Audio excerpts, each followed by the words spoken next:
Este programa é livre para todos os públicos.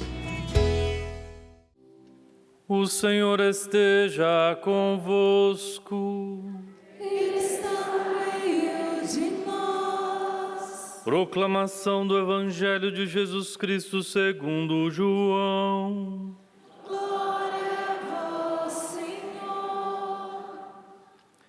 Naquele tempo, Jesus apareceu de novo aos discípulos à beira do mar de Tiberíades. A aparição foi assim. Estavam juntos Simão Pedro, Tomé, chamado Dídimo, Natanael de Caná da Galileia, os filhos de Zebedeu e os outros discípulos de Jesus. Simão Pedro disse a eles: Eu vou pescar. Eles disseram: Também vamos contigo. Saíram e entraram na barca, mas não pescaram nada naquela noite. Já tinha amanhecido e Jesus estava de pé na margem. Mas os discípulos não sabiam que era Jesus. Então Jesus disse: Moços, tendes alguma coisa para comer? Responderam: Não. Jesus disse-lhes: Lançai a rede à direita da barca e achareis. Lançaram, pois, a rede, e não conseguiram puxá-la para fora por causa da quantidade de peixes. Então o discípulo a quem Jesus amava disse a Pedro: É o Senhor. Simão Pedro, ouvindo dizer que era o Senhor, vestiu sua roupa, pois estava nu, e atirou-se ao mar. Os outros discípulos vieram com a barca arrastando a rede com os peixes. Na verdade, não estavam longe da terra, mas somente a cerca de 100 metros. Logo que pisaram a terra, viram brasas acesas, com peixe em cima e pão. Jesus disse-lhes: Trazei alguns dos peixes que apanhastes. Então Simão Pedro subiu ao barco e arrastou a rede para a terra. Estava cheia de 153 grandes peixes, e apesar de tantos peixes, a rede não se rompeu. Jesus disse-lhes: Vinde comer. Nenhum dos discípulos se atrevia a perguntar quem era ele, pois sabiam que era o Senhor. Jesus aproximou-se, tomou o pão e distribuiu-o por eles, e fez a mesma coisa com o peixe. Esta foi a terceira vez que Jesus, ressuscitado dos mortos, apareceu aos discípulos. Depois de comerem, Jesus perguntou a Simão Pedro: Simão, filho de João, tu me amas mais do que estes? Pedro respondeu: Sim, Senhor, tu sabes que eu te amo. Jesus disse: Apacenta os meus cordeiros. E disse de novo a Pedro: Simão, filho de João, tu me amas? Pedro disse: Sim, Senhor, tu sabes que eu te amo. Jesus lhe disse: Apacenta as minhas ovelhas. Pela terceira vez perguntou a Pedro: Simão, filho de João, tu me amas? Pedro ficou triste, porque Jesus perguntou 3 vezes se ele o amava. Respondeu: Senhor, tu sabes tudo, tu sabes que eu te amo. Jesus disse-lhe: Apacenta as minhas ovelhas. Em verdade te digo, quando eras jovem, tu te cingias e ias para onde querias.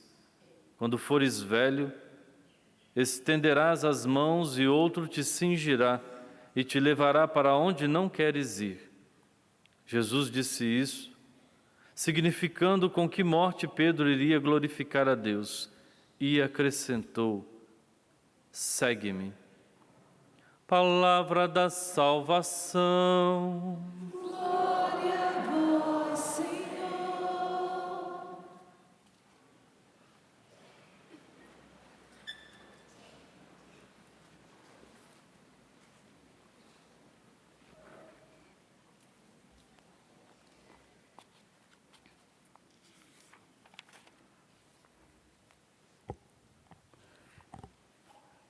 Senhor, Tu sabes tudo. Tu sabes que eu te amo. Esta foi a terceira resposta que Pedro ofereceu ao Cristo, depois de ter sido interpelado por 3 vezes. Mas o Evangelho diz bem claro que Pedro voltou à ocupação anterior, decepcionado. Voltou à condição de pescador. E lá, hoje, nós podemos encontrar a plenitude messiânica em Cristo. Cristo, de acordo com o Evangelho, o desconhecido, porque vencedor da morte, nossa vitória, e Pedro são os verdadeiros protagonistas do Evangelho que nós ouvimos. Os outros vivem à sombra.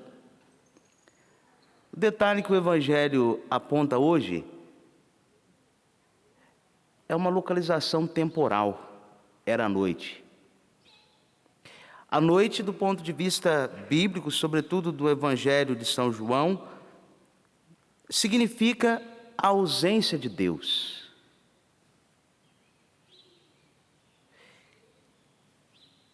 E nela, na noite, um trabalho infrutuoso para nos dizer que o esforço humano sem Deus, onde a lógica de Deus está ausente, é estéril.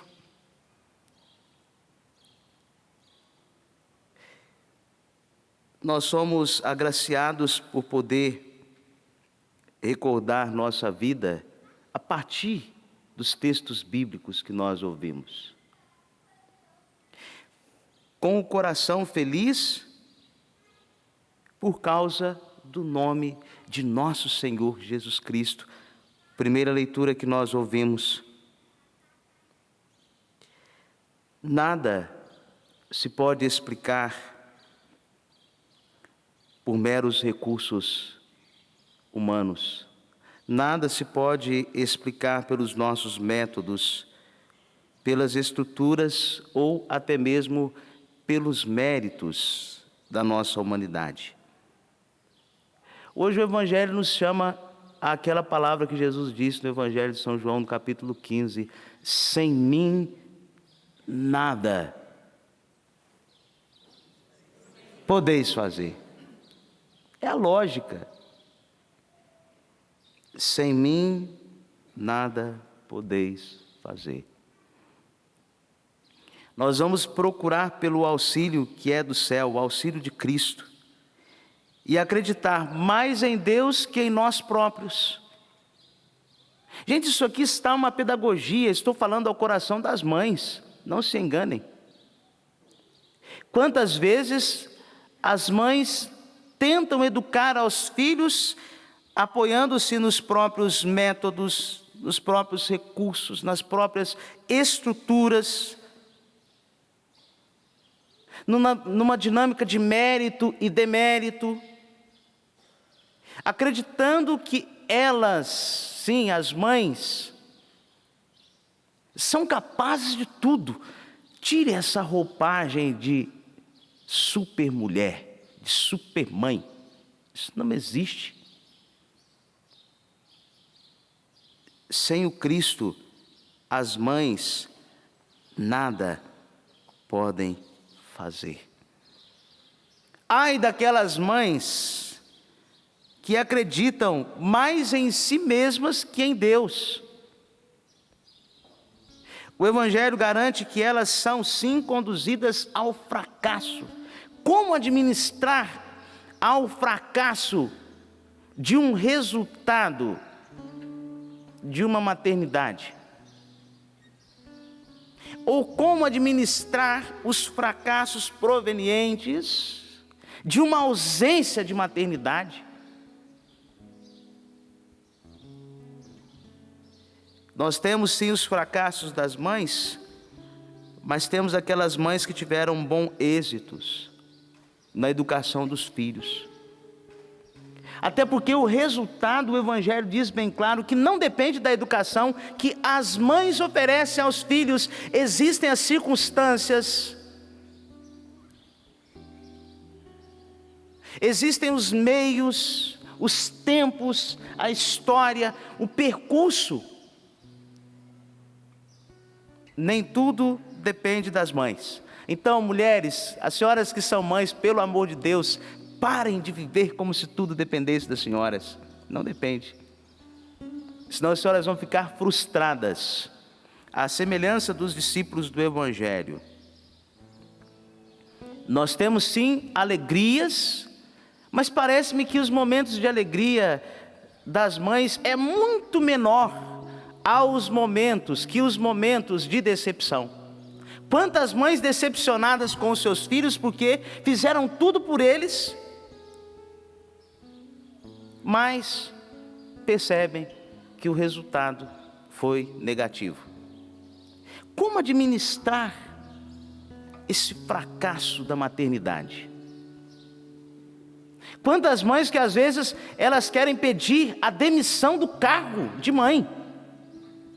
Estou errado, mães? Não. Quando vê o resultado do trabalho, nossa Senhora, ai, se eu pudesse voltar atrás. Estou querendo pedir demissão do cargo de mãe. Coitadas das mães. Ai, que pena que eu tenho das senhoras, né?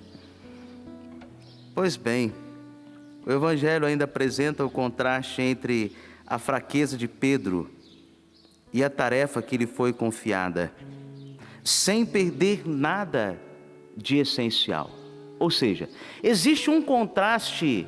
As mães, elas são as grandes protagonistas da história. E neste protagonismo, as mães encontram constantemente as fraquezas provenientes da educação que não receberam e da educação que receberam. As nossas origens não nos oferecem tudo aquilo que nós precisamos para ser quem nós somos.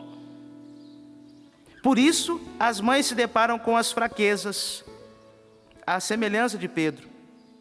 Mas, pelo amor de Deus, mães, não venham a perder nada, porque tudo é essencial, até mesmo o serviço total, onde não importa mais a própria vontade, mais a vontade de Deus. O salmo que nós ouvimos, o salmo para os fins, e é Santo Agostinho quem faz a reflexão a este salmo agora. Diz do cântico para a dedicação da casa, do templo. Alegria da ressurreição e ao mesmo tempo mudança para o estado de imortalidade. Fala sobre a renovação não somente do corpo de Cristo, mas também de toda a igreja. E Santo Agostinho pergunta: o que é Deus? Ele responde: o Pai, o Filho e o Espírito Santo. E quem é o homem? Quem são os filhos das senhoras? Responde Santo Agostinho: pecadores, ímpios e mortais. Repitam comigo: pecadores, ímpios e mortais. E Santo Agostinho diz que Cristo, como homem perfeito, morreu na cruz, fez-se fraco por tua causa, ó pecador. Então as mães não precisam viver como se elas fossem as salvadoras da pátria. As senhoras não precisam viver assim. Até porque tudo parece me depender das mães. Quem é que leva a criança para tomar a primeira vacina? Zé Gotinha.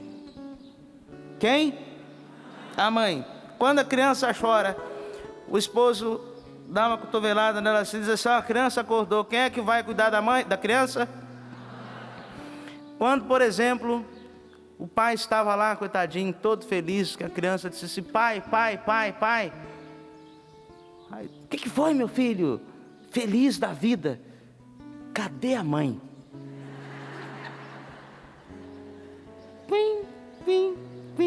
Vim. O pai, pai, cadê a mãe. Há filhos ingratos. Não existem mães perfeitas.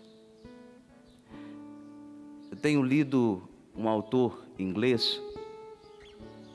Ele tinha um problema sério com a mãe. Ele diz, num determinado momento, ela, minha mãe, era resplandecente como o planeta Vênus.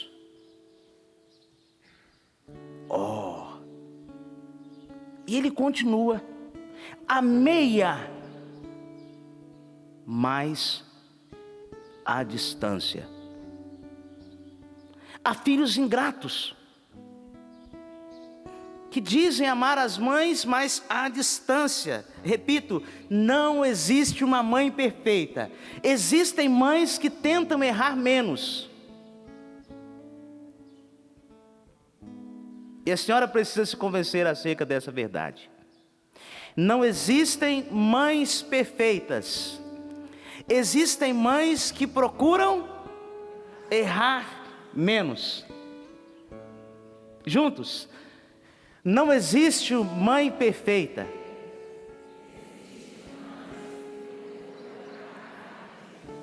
Ponto final.